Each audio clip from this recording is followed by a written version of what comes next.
Assalamualaikum warahmatullahi wabarakatuh. Kurang kencang sedikit. Assalamualaikum warahmatullahi wabarakatuh. Waalaikumsalam warahmatullahi wabarakatuh. Ya, harus keras-keras ini karena kita disyuting.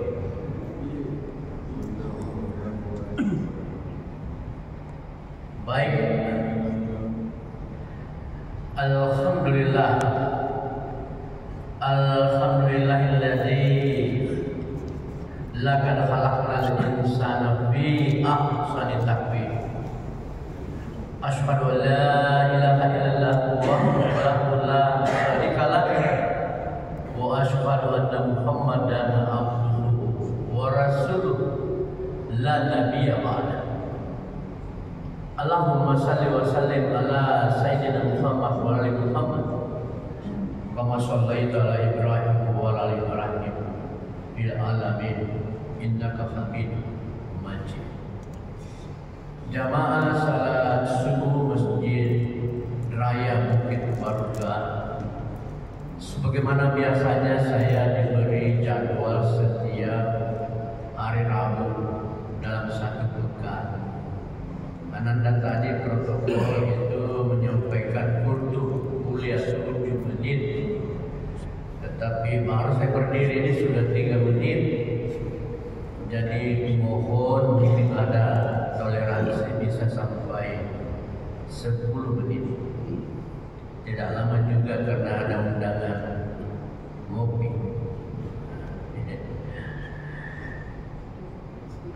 Ini adalah part atau bagian ke-20 dari judul saya 4 bulan yang lalu. Setiap pekan memberikan materi menyangkut intikor. Intikor itu bahasa Arab, perpindahan. Sebagaimana kalau kita sholat itu terjadi perpindahan gerakan. Dalam bahasa Inggris shifting juga perpindahan atau pengalihan. Perpindahan, pengalihan. Hingga nanti sampai part ke-50 ini akan saya terbitkan menjadi satu buku, dan ini mungkin buku saya yang ke-27. Tesis yang saya ingin kejar adalah nanti didukung oleh 50 judul mengenai pengalihan intikor itu. Tesisnya adalah bahwa hidup itu adalah pengalihan. Hidup itu adalah perpindahan. Praktisnya tidak ada hal yang kita lakukan bukan dengan pindahan. Tadi saya dulu di situ, saya ke sini, pindah. Kalau tidak pindah, ya mati. Maka hidup itu adalah intikor, perpindahan, pengalihan. Nanti sampai 50. Pada hari ini pengalihan mengenai ada 3 para pemikir teologi Islam. Dia membagi 3.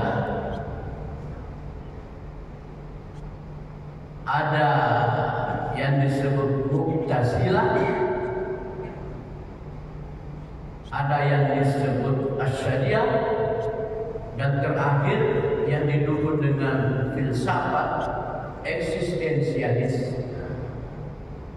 Dia katakan manusia itu kekuatan atau powernya terbagi 3. Nah, ini kita ambil sedikit pada subuh hari ini. mengenai Mu'tazilah. Nah, ini pindah.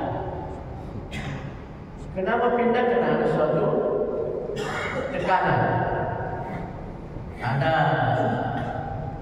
yang mendorong. Kalau Pak Imam itu minta izin pindah dan dia pegang-pegang perutnya, ada tekanan dan berarti ada sesuatu yang dia mau lakukan, sehingga dengan demikian tidak pindah biasa.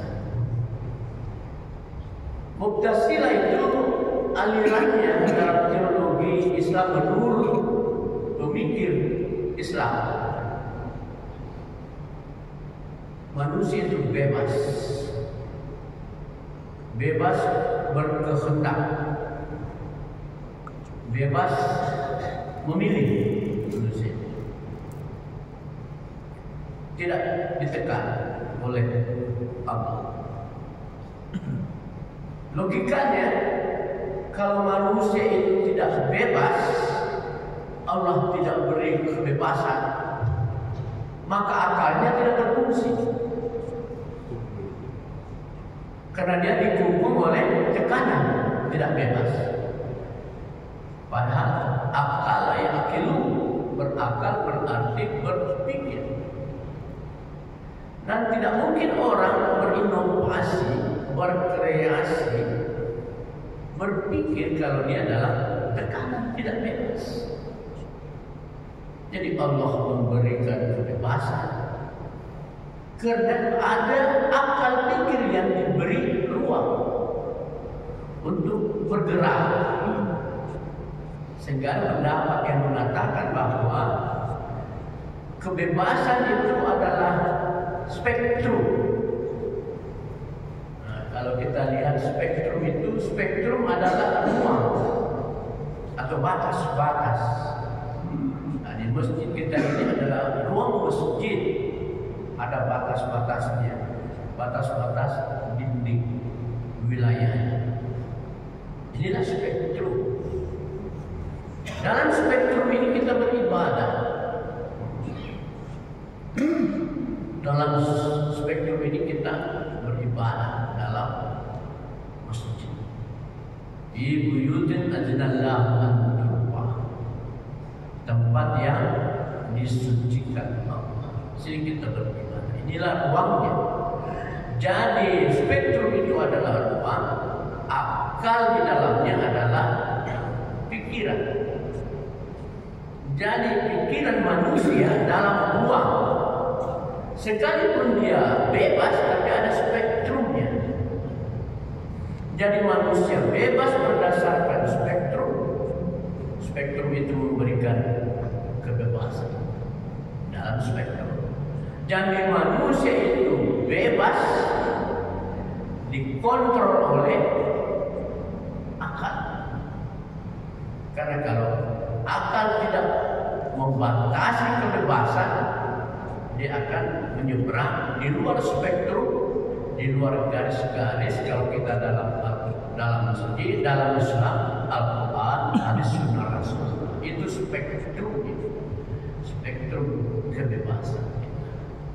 Dan tiga aliran ini dalam teologi Islam modern punya pendekatan-pendekatan tafsir ayat-ayat Al-Quran dan takwil. Semua ada pendekatannya, sehingga mereka berdebat. Ya, saya hanya menemani Bapak untuk membicarakannya. Kemarin, yang pekan lalu, saya menghadiri pemakaman suami dari sahabat saya. Jadi sahabat saya itu perempuan, meninggal suaminya. Bukan dia memberitakan pada saya, tetapi saya mendapatkannya dari orang lain.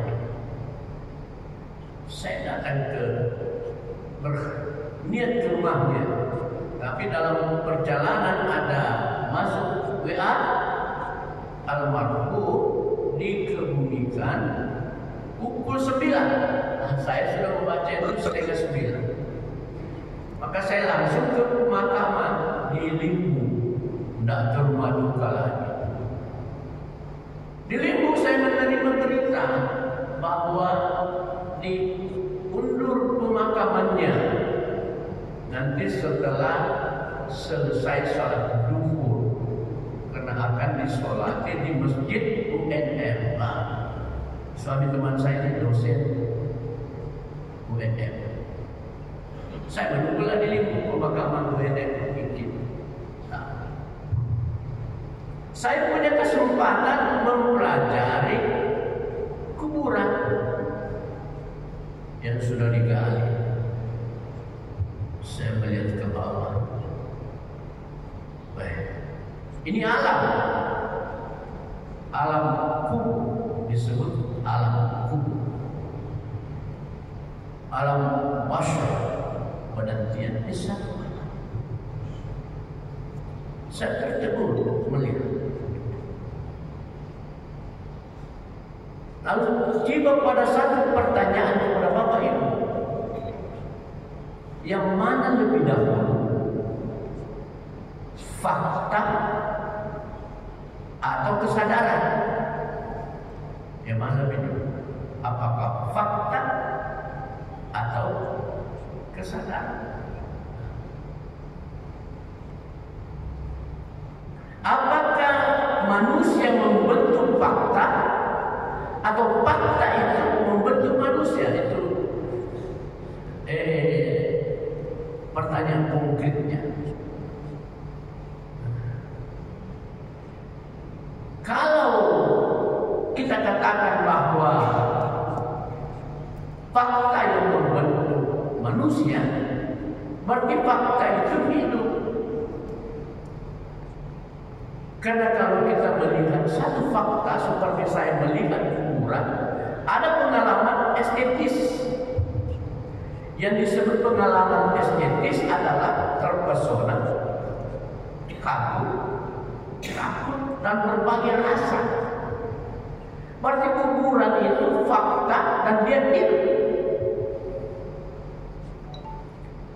Fakta itu memberikan informasi ke saya. Dan informasi itu saya terima, berarti fakta itu bisa menjadi subjek bagi saya. Saya menerimanya. Kenapa saya terima? Karena saya memiliki kesadaran. Pertanyaan yang selalu muncul adalah, apakah fakta yang terlebih dahulu ataukah kesadaran? Dalam Al-Quran, faktanya manusia itu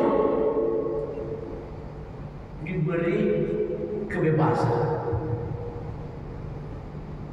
tidak ada tekanan.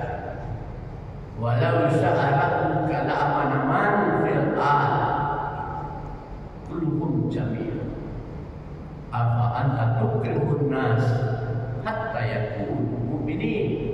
Itu Yunus 99.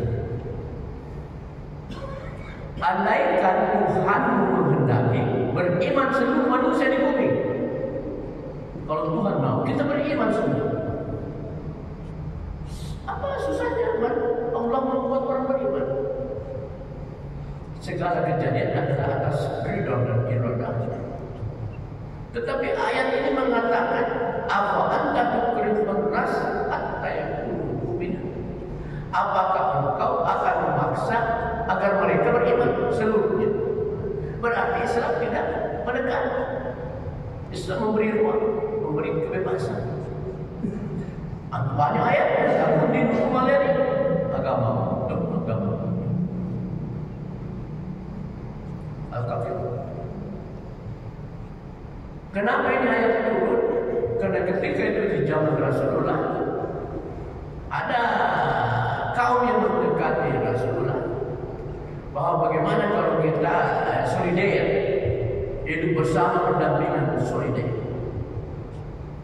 Hari ini atau pekan ini saya melaksanakan syariat agama menurut ajarannya, kata kalian.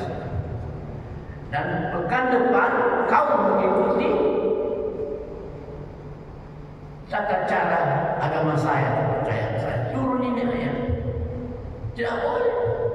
Agamamu untukmu, agama jelas. Ini yang sampai sekarang ada imam besar mencium kening pimpinan agama lain. Wah, itu pro kontra. Disinilah sehingga dibutuhkan bahwa kebebasan itu ada spektrum dibatasi oleh kesadaran. Dibatasi oleh kesadaran. Karena kalau kebebasan kita tidak dibatasi kesadaran, kita akan menjadi larut dalam suatu suasana hati, dalam suatu keadaan yang membuat kita bisa melakukan sesuatu. Katakanlah imam yang sedang dibicarakan itu, pada ketika itu dia terpesona saja, dan dia larut, dan dia melakukan sesuatu yang menurut banyak kalangan tidak boleh, tidak boleh begitu. Akhirnya kebebasan tadi ini membutuhkan kesadaran. Wala taqfu ma laisa laka bihi ilm, inna sam'a wal basar wal fuada kullu ulaika kana mas'ul. Janganlah engkau melakukan sesuatu yang engkau tidak mempunyai pengetahuan di dalamnya. Itu kesadaran ayatnya. Kita jangan melakukan sesuatu yang kita tidak punya pengetahuan di dalamnya. Dalam orang Bugis di kampung saya mengatakan cili-cili. Kita harus menahan diri. Apa boleh atau tidak boleh? Jangan kau melakukan sesuatu yang kau tidak mempunyai pengetahuan di dalamnya. Karena sesungguhnya hati nurani. Hati nurani itu adalah tempat bertanya, tempat berlindung, tempat bersembunyi. Hati nurani itu memberikan rasa malu. Yang kalau rasa malu tidak mendekat, tidak ada, tidak dapat kita fungsikan, itulah yang dimintai pertanggungjawabannya. Kulul laika kada'anhu mas'ul. Penglihatan, pendengaran, semua dimintai pertanggungjawabannya telah di kemudian hari. Bukan kita yang menjawab, pendengaran yang menjawab, penglihatan yang menjawab, hati nurani yang menjawab. Tidak pernah bohong. Yang kita menjebak diri kita dalam keadaan yang mempesona, mempunyai hal-hal yang estetis, lalu kita tidak memfungsikan perangkat itu, Allah akan murka kepada kita. Jadi dua, kebebasan dan kesadaran. Kita punya kebebasan dikontrol oleh kesadaran, dan kesadaran kita memanfaatkan kebebasan. Enak sekali. Saya kira ini 10 menit. Pekan depan kita sambung lagi asyariah dan eksistensial. Aku lupa lihat sama sekali. Inna huwal ghafurur rahim. Assalamualaikum warahmatullahi wabarakatuh. Saya mau mengantar tugas negara. Itu ada sejadah dekat.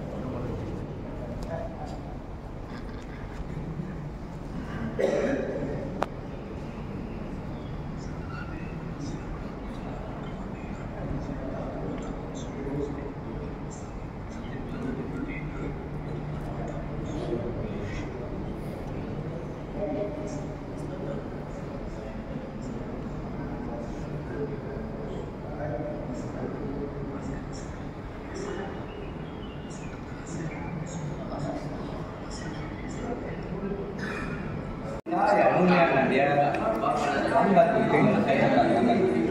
Nah, harus dia